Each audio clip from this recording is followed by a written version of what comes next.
Magandang umaga sa inyong lahat. Magandang umaga na po Ginang Mildred Queza. Narito po ako upang magturo sa mga ekspresyong Pilipino at kung gaano ito kahalaga sa pang-araw-araw ng ating buhay. Magandang araw, klase. Magandang araw sa iyo, Alex. Magandang araw din po, ma'am. Excited ka na bang matuto, Alex? Excited na po ako matuto, ma'am. Kung gano'n naman, ay simulan na natin ang ating aralin. Pero una sa lahat, alam mo ba, Alex, kung gaano kahalaga sa Pilipino ang paggalang? Hindi po masyado, ma'am.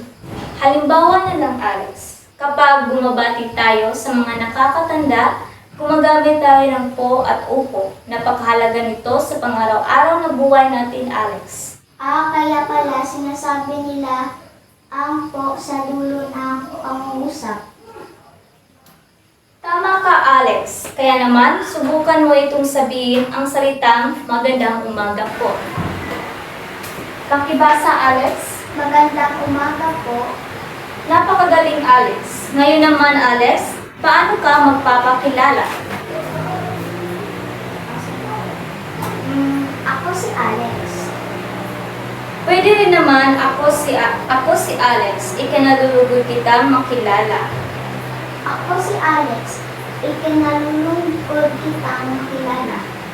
Kung gusto mo magtanong sa mga bagay, lugar, o gusto mong puntahan, Alex, ay pwede mo gamitin ang mga salitang ano, saan, kailan, bakit, at paan. Halimbawa is ang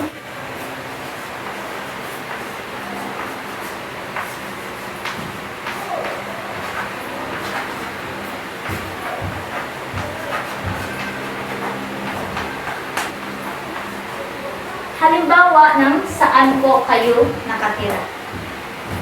Saan po kayo nakatira? Magaling, Alex.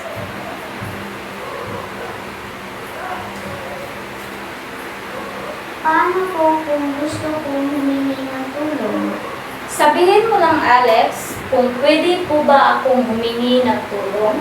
Pwede po ba akong humingi ng tulong? Napakagaling, Alex. Tandaan mo, Alex, ang Pilipino ay hindi lang salita, kasama rito ang ating kultura. Paano po yun? Kung nagbibigay tayo ng galang, gumagamit tayo ng pagmamano o kaya'y pagngiti at magiliw na tono. Kaya pala parang laging masaya ang usapan sa Pilipino. Tama ka, Alex. Importante ang pagiging magaling at magaan sa pakikitungo. Ang dami po pong natutunan.